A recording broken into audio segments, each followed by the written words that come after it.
La gran contemplación del misterio pascual, de la muerte, pasión, muerte y resurrección, le lleva a Teresa a hacer la experiencia central de su espiritualidad, que es la experiencia de la misericordia de Dios. Desde que Teresa inicia el camino de la oración, un objeto central para su meditación fue siempre los misterios de la pasión de Cristo, porque le ayudaban a centrar la mente, a centrar el corazón y sobre todo la ayudaron progresivamente a descubrirse amada. En eso que os comentaba de la conversión, ¿no? Cuando ella realmente se da cuenta que Cristo no solo había sufrido tanto, sino que lo había hecho por ella, por amor a ella. O sea, el descubrirnos personalmente representados e identificados con esa obra de Cristo, ¿no? Y para Teresa esto va a ser fundamental, os decía, porque es a partir de ese momento que cambia un poco el chip de su vida, ¿no?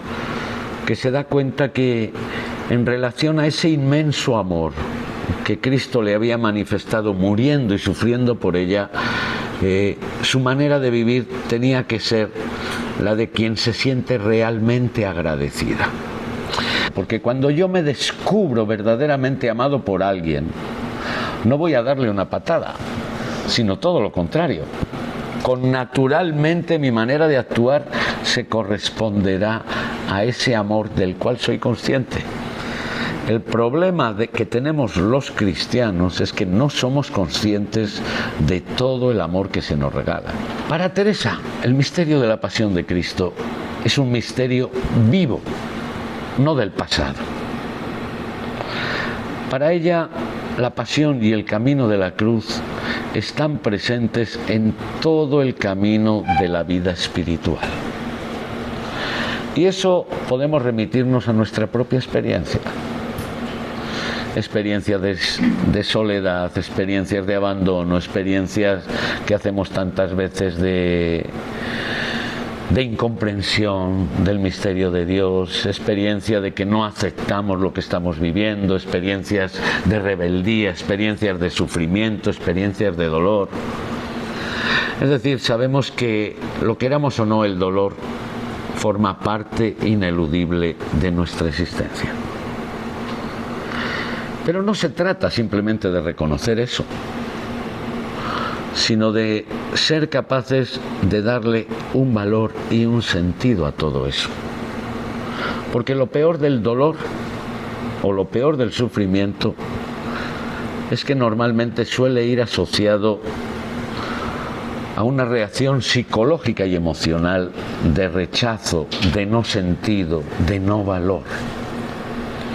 Y cuando vivimos algo que no tiene ningún sentido y ningún valor, es cuando realmente, en vez de fortalecernos, nos quita todas las energías.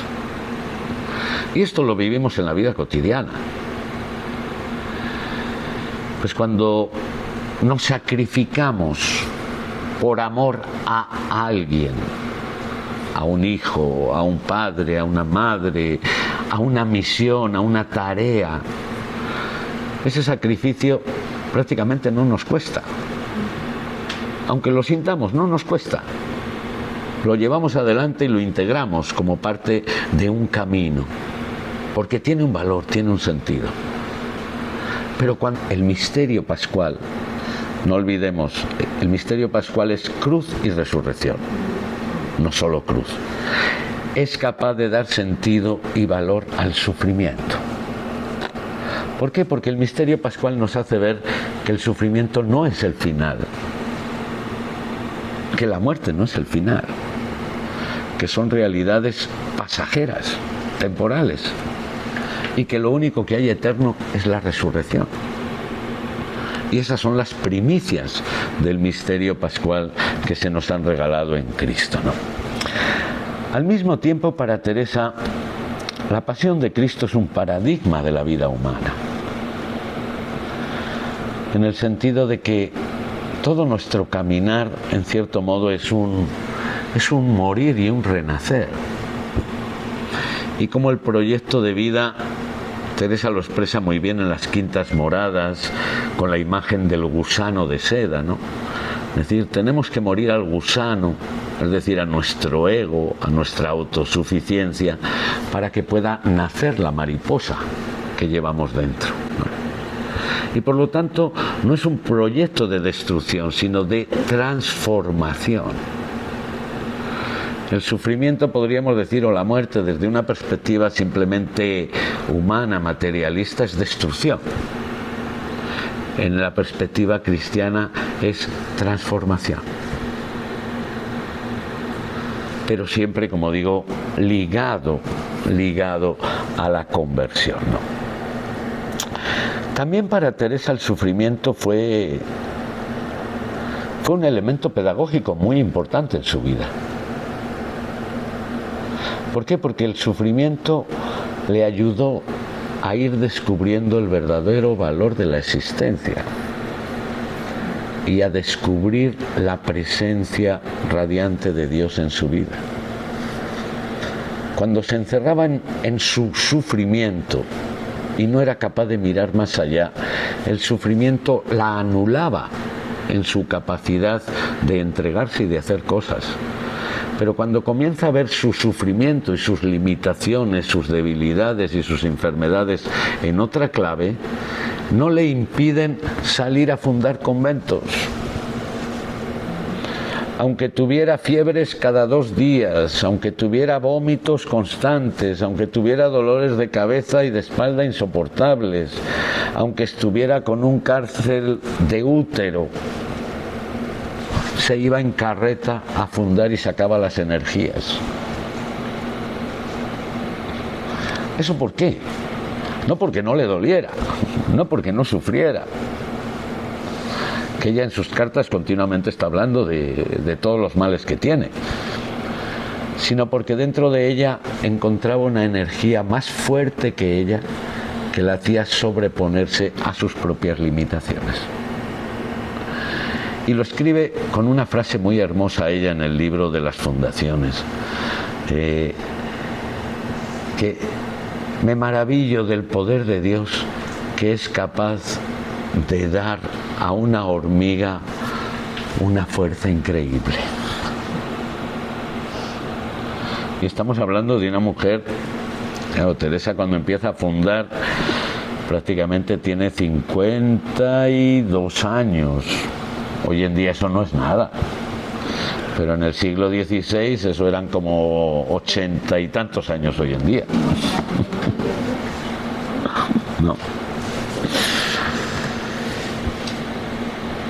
En la pasión de Cristo aparece para Teresa, cuando la contemplamos en su profundidad, el carácter de Dios y los sentimientos de Cristo. Ahí no está el Dios juez, ahí no está el Cristo vengador, ahí está el Cristo dócil, humilde, que perdona a sus enemigos.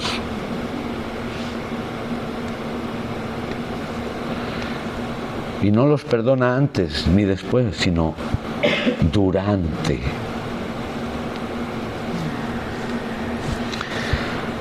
Al mismo tiempo, para Teresa, la contemplación de la pasión le ayuda también a darle un valor y un sentido al dolor del mundo. El Señor que se solidariza con el sufrimiento del mundo. No es un Dios ajeno a nuestro sufrimiento.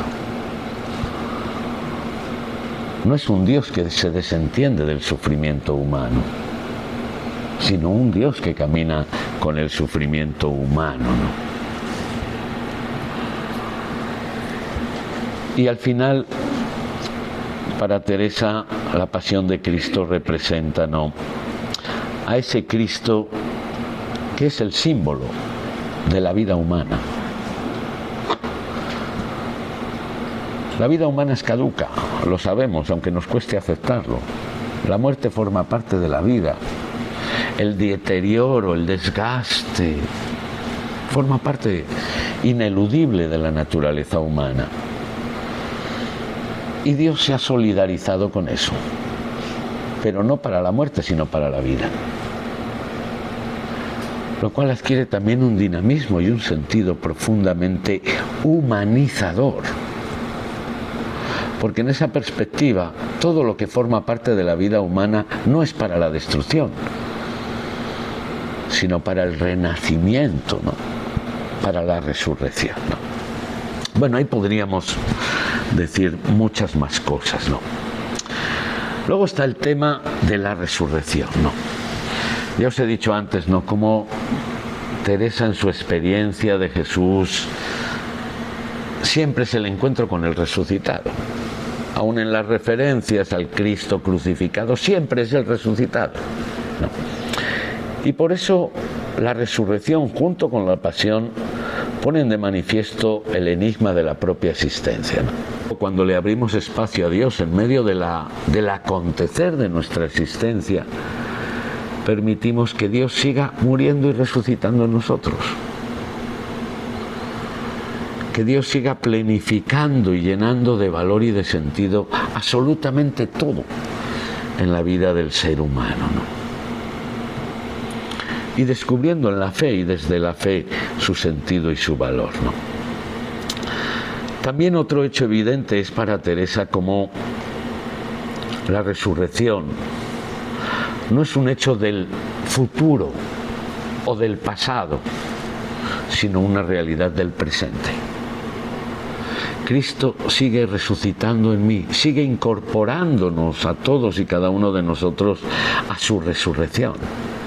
Y por eso Teresa se ve transformada ya en esa resurrección de Cristo. Para ella, el hecho de que Cristo nos una en el amor con Él implica y significa que Cristo nos hace participar de todo lo que ya nos ha ganado en sus misterios. Y eso es un compromiso real de Dios para con nosotros, ¿no?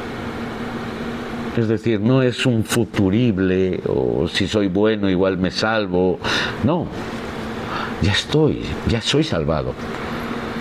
Esto lo expresa muy bien Teresa en una de sus experiencias místicas más polémicas, que es su visión del infierno. Pero es un infierno muy peculiar el que descubre y experimenta Teresa. Es un infierno en el que se encuentra ella sola. Es un infierno en el que sufre la soledad absoluta y total, en el que sufre la desolación profunda del alma. Y la conclusión a la que llega Teresa: este es el lugar del cual el Señor me libró muchas veces. O sea, no es el lugar de la condena al infierno, sino el infierno es el lugar del que ya Dios nos ha librado por su misericordia. Y esto ciertamente tiene un mensaje pues muy concorde con todo lo que implica y significa la resurrección como don que ya Dios nos ha dado y nos ha recibido, ¿no?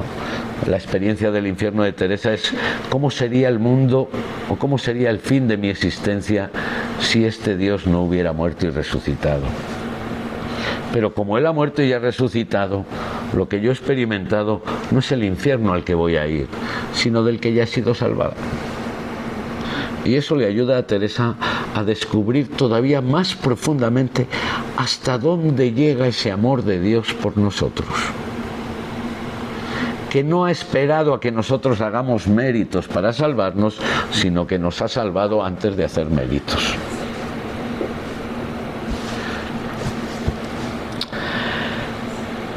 Percibía que el Jesús que a ella le daba vida era quien vivificaba los sacramentos.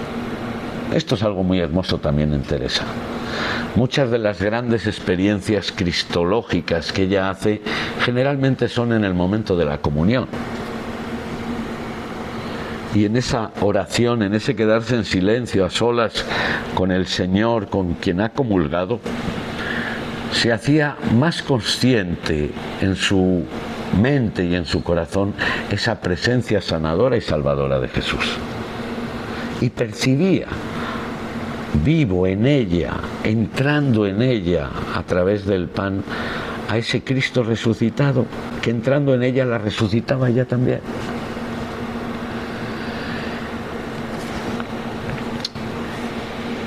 Y eso es lo que va a marcar prácticamente todo el camino de oración de Teresa, ¿no? Cuando uno se acerca a los grados de oración que establece Teresa, precisamente es un continuo caminar en ese proceso de seguimiento de Jesús hasta la resurrección. Es el seguimiento total de Jesús, ¿no? Es el Jesús que se ha comprometido con nosotros, es el Jesús que quiere llenar de sentido y de valor toda nuestra existencia y al mismo tiempo iluminarla con el don de su resurrección, de su redención y salvación, ¿no? Voy a centrarme en lo que podríamos decir la consecuencia, el fruto, lo que Dios nos está ofreciendo en este misterio de la pasión, muerte y resurrección de su Hijo, ¿no? Que en el fondo es hacernos ver, sentir, experimentar, tocar con la mano y con el corazón su amor misericordioso. Esto es fundamental en Teresa. De hecho, para Teresa,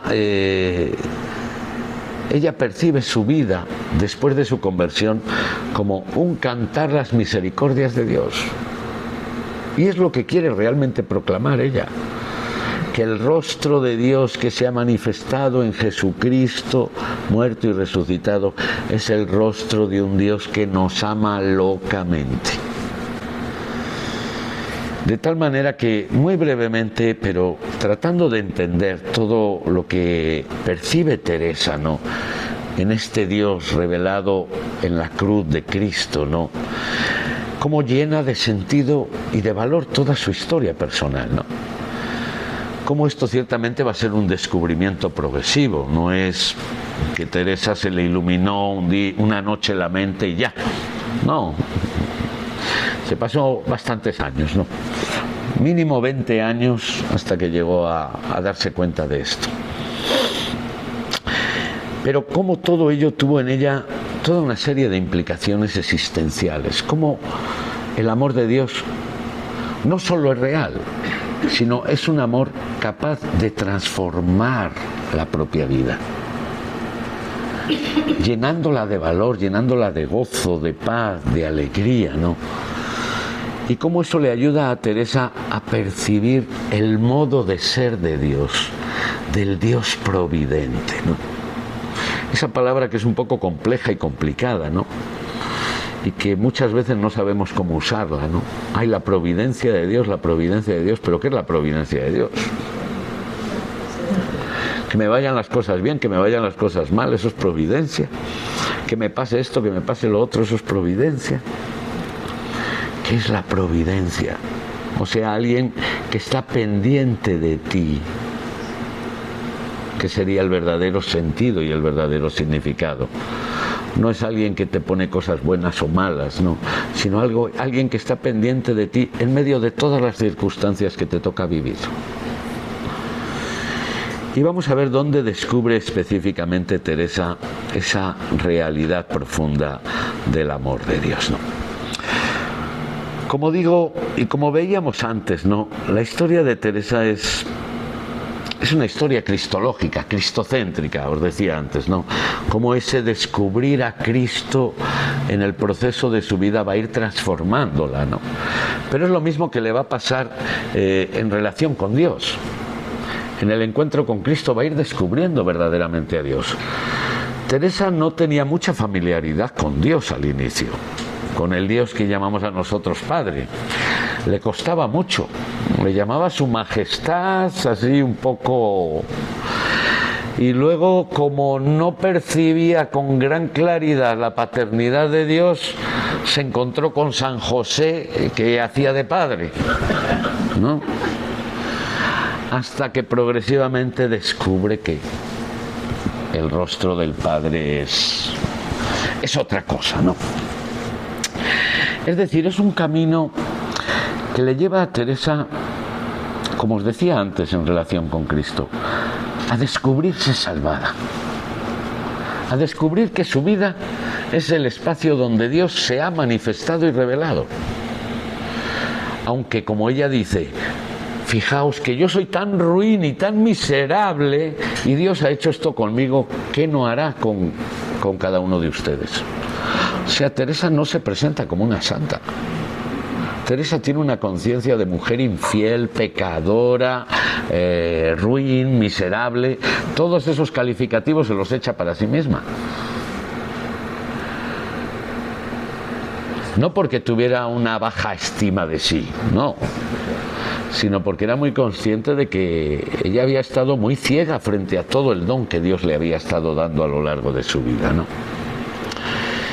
Y por eso, cuando se encuentra con el resucitado, comienza a percibir que su historia era el lugar donde Dios había estado como el novio que quiere conquistar a la novia, y la novia no se deja, y la novia se esconde y se hace la dura y se hace la impertinente, y el novio insiste hasta que al final, catapum. Un poco lo que le pasa a Teresa, y toma conciencia de eso. Pero no solo de eso, sino que Teresa toma conciencia de que Dios es así con todos, de que Dios, como ella dice explícitamente, a todos ama, no hace acepción de personas. Dios no me quiere más a mí porque soy Teresa que a ti porque eres Juanita. No. El amor de Dios es infinito para cada uno. No es más el amor que Dios tenía a Jesucristo del que me tiene a mí. Aunque esto suene a herejía. Pero eso lo dijo el mismo Jesús, no lo digo yo. Que el mismo amor que tú me tienes, Padre, esté en ellos, como yo estoy en ellos. No un amor inferior, no un amor de segunda clase. Y esto Teresa lo tiene muy claro, desde su experiencia personal. Ella no habla como teóloga. Ella habla de lo que experimenta, ¿no? Y ella experimenta que Dios no hace acepción de personas, ¿no? Y por eso ella presenta su vida como modelo también de nuestra propia historia, ¿no? Y lo hace porque quiere cumplir con la misma misión que quisieron cumplir los evangelistas: testimoniarnos la fe y ayudarnos a vivir la fe. Dar testimonio de la experiencia. ¿Quiénes eran los apóstoles? Los testigos de la resurrección. Y Teresa se nos presenta como testigo del resucitado. Y cuando es uno testigo del resucitado, no puede anunciar otra cosa. No puede anunciar la muerte, sino la vida y el rostro de un Dios que es amor y que es misericordioso. A pesar de sentirse pecadora, o mejor dicho, precisamente por sentirse pecadora. Porque es entonces cuando descubre lo que Jesús dice en el Evangelio, ¿no? Ama más aquel a quien se le han perdonado más pecados. Aquel que es consciente de que se le han perdonado más pecados, ¿no? Y ahí viene la lucha espiritual interior de Teresa, que solo va a encontrar luz a la luz del misterio de Cristo. La lucha entre la gratuidad de Dios y el protagonismo nuestro. ¿Soy yo el que me salvo o es Dios el que me salva? ¿Soy yo con mis méritos el que soy mejor que nadie? ¿O es Dios el que con su amor ya me está salvando? Y ahí es donde surge la gran tesis teológica que nace, yo diría, del misterio pascual, ¿no? Que el amor de Dios es más grande que nuestra debilidad. Teresa llega a confesar en un momento de su vida, dice: cuando yo profesé de religiosa, cuando entré en el convento, parece que no prometí otra cosa sino el seros infiel, porque es lo que he hecho toda mi vida. Pero para que más se vea la grandeza de tus misericordias, es bueno que se vea la grandeza de mis miserias y de mi infidelidad, porque es ahí donde resplandece la belleza, la grandeza, la gratuidad de tu amor, ¿no? De ese amor que no le resultó fácil a Teresa descubrir, mientras tenía puesta la mirada en ella, o mientras tenía centrada la mirada en el sufrimiento y no iba más allá del sufrimiento para abrirse al verdadero sentido del misterio pascual, ¿no? Teresa entra en el convento con un sentido de culpa muy fuerte, entra con una imagen de Dios muy negativa, de un Dios juez, de un Dios castigador, de un Dios al que le tiene que pagar con su propia vida, es decir, tiene que sacrificar su propia vida para salvarse. Y percibe su vida como un ganar méritos para ver si gana el suficiente dinero como para pagar la entrada en el reino, ¿no? Y por eso centra la religión en sus obras. Y por eso es incapaz de ver a Dios, porque solo se está mirando a ella. Que es lo que muchas veces nos pasa a nosotros en la religión, ¿no? Cuando nos centramos única y exclusivamente en nosotros mismos, en nuestros problemas, en nuestras dificultades, en que yo tengo que hacer, yo tengo que resolver, y no miramos a aquel que ya ha dado la vida por nosotros, ¿no? Y que nos manifiesta, pues, ese amor infinitamente generoso. Como dice Teresa, Dios no se cansa de dar, sus dones nunca se agotan. El problema es si nosotros queremos recibir o si dejamos que Él nos dé, ¿no? Y por eso la importancia de acoger en la gratuidad y descubrir que lo que fundamenta nuestra religión es el Dios que ya se ha entregado y ha dado la vida por mí. No es el Dios que viene a pedir mi vida, no, es el Dios que ha dado la vida por mí. Es el Dios que viene a servir y no a ser servido. Es el Dios que viene a lavar los pies, como celebramos el Jueves Santo. Es el Dios que da la vida por sus amigos y que perdona. Y que sabe que lo van a traicionar sus amigos y no por eso los rechazan ni los recrimina. Es decir, el Dios que se dona. Esto para Teresa tuvo una serie de implicaciones existenciales fundamentales, ¿no? Y que quizás es lo que tendríamos que aprender a descubrir en la vivencia y en la celebración de estos misterios de la Semana Santa, ¿no? En primer lugar, que pase lo que pase, Dios está siempre presente. Fijaos en la oscuridad de la noche, en el silencio de la cruz. El único que no escapó fue Jesucristo. El único que permaneció hasta el final.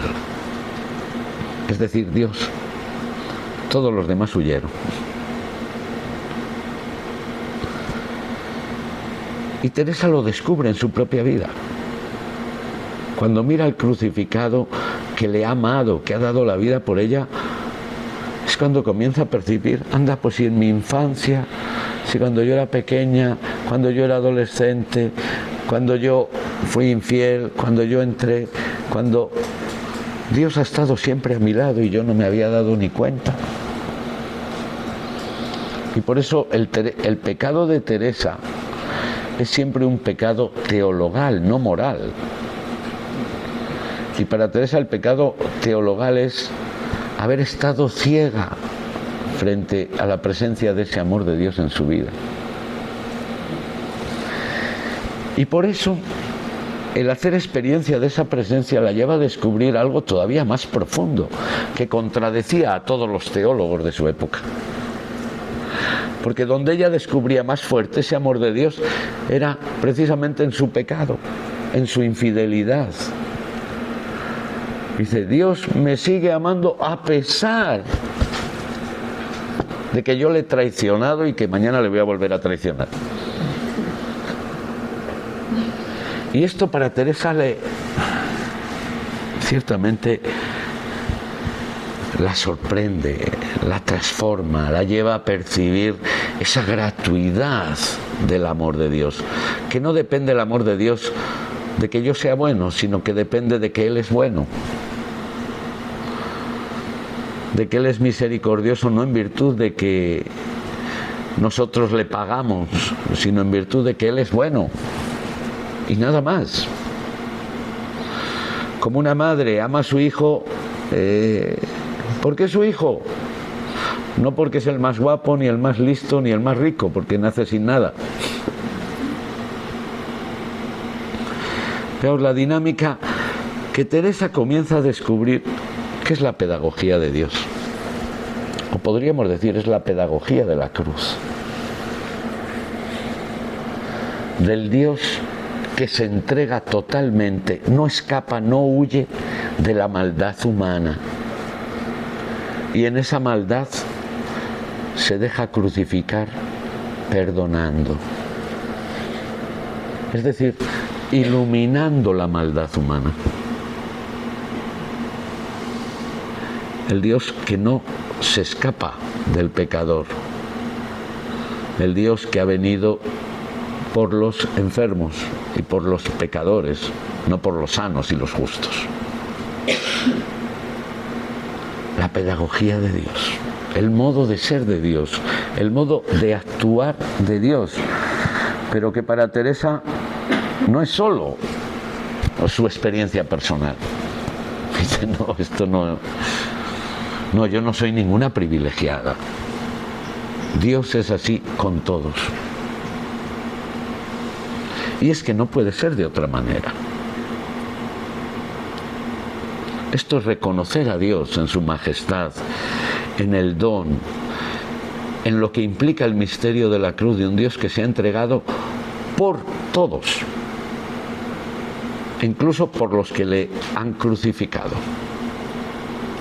Perdónales, porque no saben lo que hacen.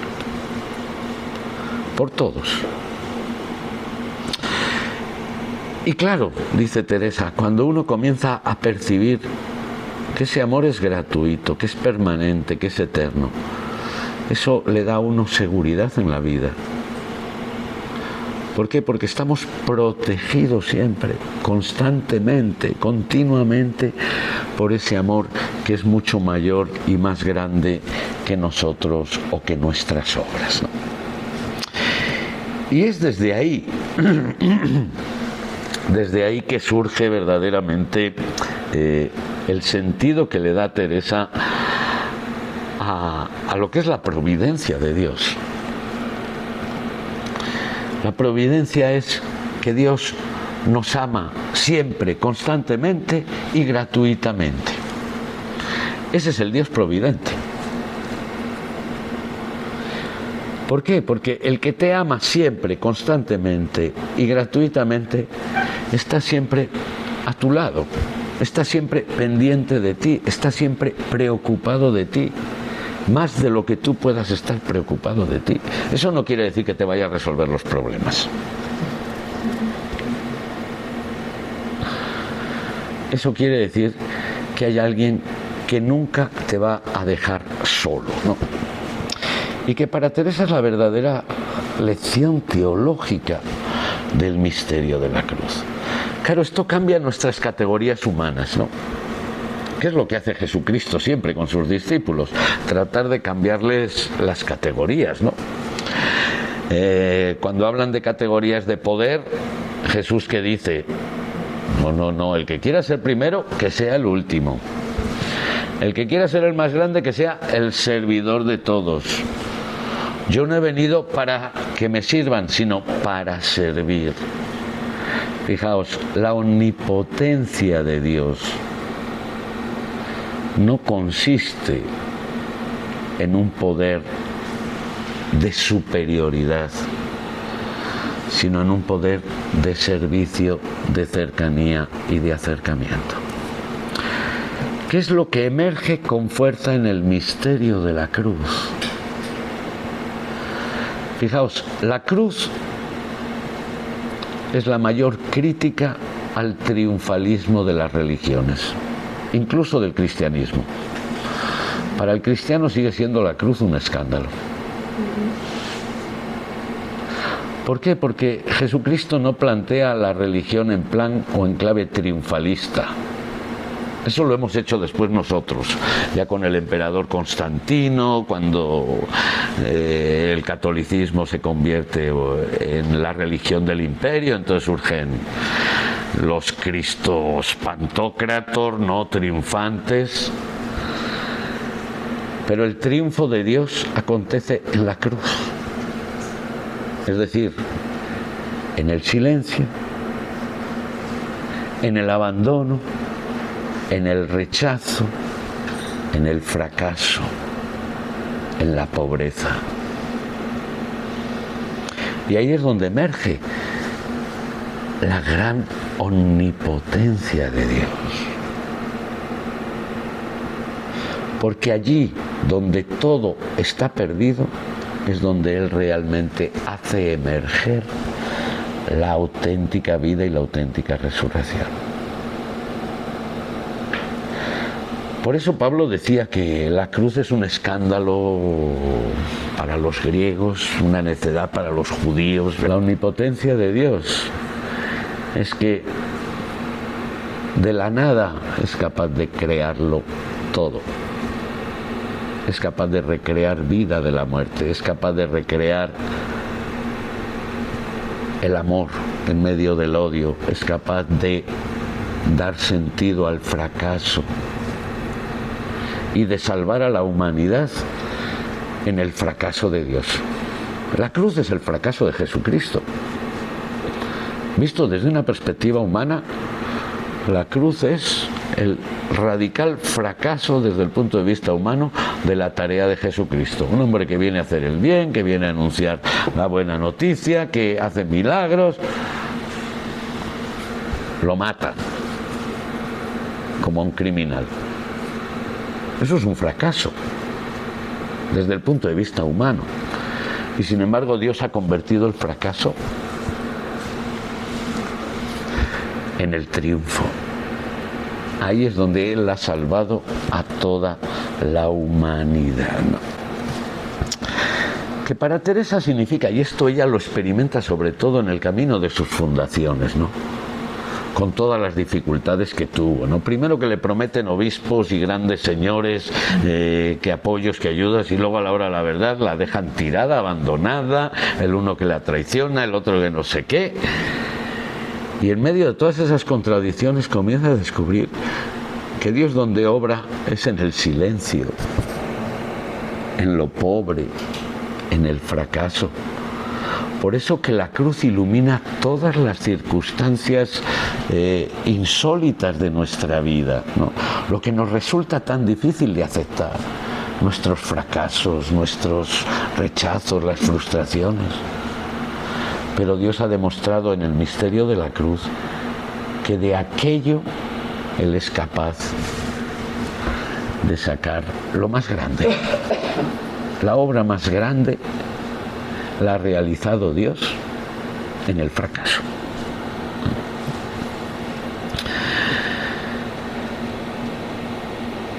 También implica dejarle el protagonismo a Dios, ¿no? Para Teresa esto es muy importante, ¿no? Normalmente nos hacemos los protagonistas de nuestra vida, de nuestra existencia, y está bien, hay que asumir la propia libertad, la propia responsabilidad, la propia autonomía, ¿no?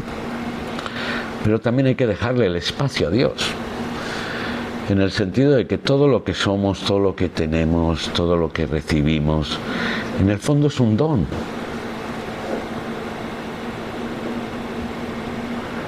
es un don. Y sobre todo en el ámbito de la vida de la fe, ¿no? Descubrir que el verdadero protagonista es Dios. Él es el que nos ha creado. Él es el que ha muerto. Él es el que se ha crucificado. Él es el que ha resucitado. Por nosotros, para nosotros. Sin que lo hayamos merecido antes, ¿no?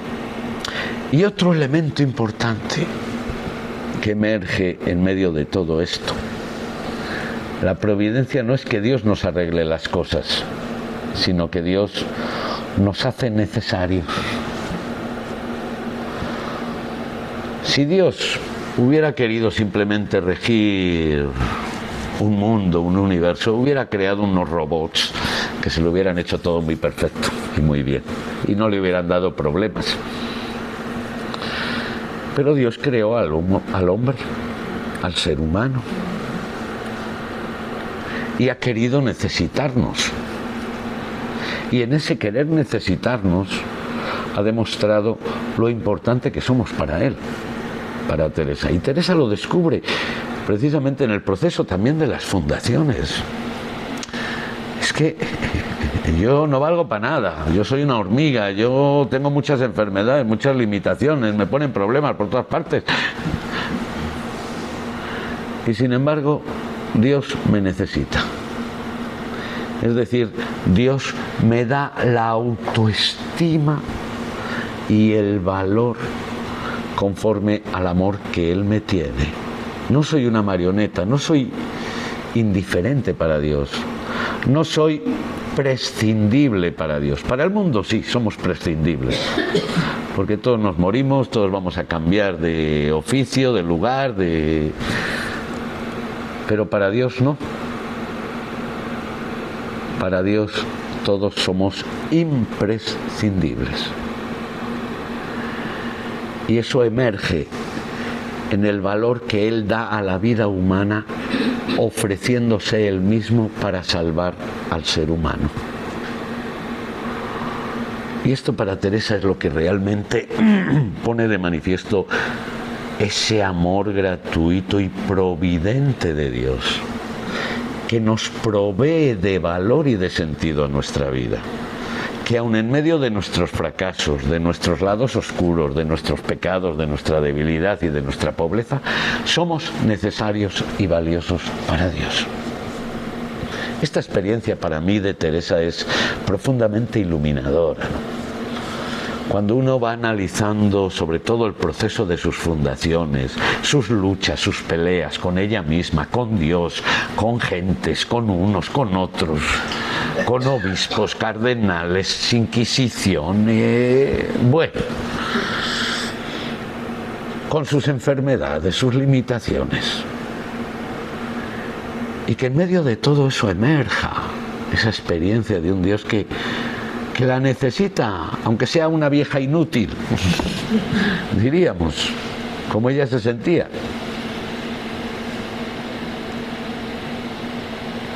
Aunque no sintiera nada, aun en medio del vacío y la sequedad, aun en medio del fracaso, porque también fracasó en más de una ocasión, ¿no?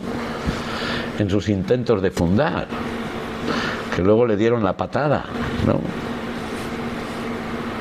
Y sin embargo, lo que permanece, confiesa y la vitaliza y la sostiene es ese misterio que se encarna en la propia vida, ¿no? De un Dios que va a seguir triunfando en medio del fracaso, es decir, suscitando vida, y de un Dios que nos sigue necesitando, aun en medio de nuestra inutilidad o en medio de nuestra incapacidad, ¿no? Lo cual ciertamente pone de manifiesto que esa misericordia de Dios no es simplemente amor, sino que es un amor generador de vida, generador de resurrección constante, aun en medio de las decadencias o las experiencias que podamos vivir o experimentar en nuestra vida, ¿no? Y para Teresa este es el Dios todopoderoso, el fiel y el verdadero. No es el Dios de los milagros, sino el Dios que de la nada es capaz de crear. Ahí es donde está la verdadera potencia. Porque crear teniendo poder, eso es muy fácil. Pero crear de la nada, suscitar la vida de la muerte, suscitar el éxito en medio del fracaso. Ahí para Teresa emerge la gran belleza, ¿no? De aquí que, diríamos, esa contemplación del Cristo sufriente, del Cristo llagado, ¿no? Este que tenemos aquí de Gregorio Hernández, que expresa muy bien esa flagelación del Señor, ¿no? Para Teresa es un lugar donde emerge como para Dios lo pequeño y lo pobre es el lugar de su presencia privilegiada. Lo pequeño y lo pobre que encontramos tantas veces en nosotros, lo débil, lo aparentemente imposible, ¿no? La humildad y la contradicción, ¿no? Ahí podríamos hablar tanto de Teresa, ¿no? que sufrió tanto la contradicción de malos y de buenos, ¿no? La contradicción de malos, esa es normal, ¿no? Es que un enemigo me haga la puñeta. El problema es la contradicción de los buenos, ¿no? Es decir, de que la gente buena, cercana, quien tiene que favorecer, me ponga las trabas y los problemas ahí. Ahí surgen muchos conflictos, ¿no? Pero aún en medio de esas realidades Dios se hace presente y Dios se nos manifiesta, ¿no?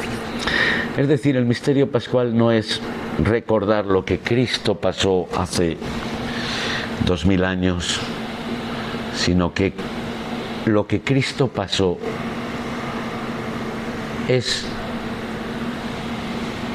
o mejor dicho, es el símbolo del compromiso de Dios con la historia del hombre y con nuestro presente, con nuestra realidad, llenando de sentido y de valor toda nuestra existencia, al mismo tiempo que nos manifiesta todo su amor, ¿no? ¿Eso qué significa para Teresa de Jesús, ¿no? Que tenemos que aprender a conocer a este Dios en nuestra propia vida. No solo en el misterio de una cruz allí en lo alto de un monte, ¿no? Sino en lo misterio de la cruz, de las cruces que van emergiendo también en nuestra vida cotidiana, ¿no? Donde Dios, Jesucristo, se sigue manifestando, ¿no? Porque Él quiere, y es el objetivo de su muerte y resurrección, quiere transformarnos desde ese amor que viene a manifestarnos, ¿no? Desde esa misericordia que nos lleva a reconocer a ese Dios que me está amando y que me está amando en la realidad concreta de mi vida, en mi belleza, pero también en mi pobreza, en mi debilidad y en mi fracaso, ¿no? Redescubrir que Dios se nos está dando siempre, constantemente, no solo una vez en la historia, ¿no? Y al mismo tiempo favorecer en nosotros la verdadera actitud de fe, que no es simplemente creer que Cristo murió y resucitó por librarnos de la muerte y del pecado, ¿no? Sino vivir en una actitud de acogida, en confianza y en gratuidad frente a Dios, ¿no? De saber que ese Dios camina siempre y en todo momento conmigo en mi vida, que para Dios soy importante, que para Dios soy sumamente valioso y que para Dios soy objeto permanente de su amor, ¿no? Yo creo que esas palabras podrían sintetizar muy bien la experiencia teresiana de este misterio de pasión, muerte y resurrección, ¿no? Que es el querigma, el contenido central de nuestra vida de fe, ¿no? Y bueno, y ahí pues acabamos un poco esta exposición esperando que nos ayude, ¿no?, sobre todo a entrar en el corazón del misterio, del regalo inmenso que Dios nos hace en Jesucristo en la celebración de estos misterios. Gracias.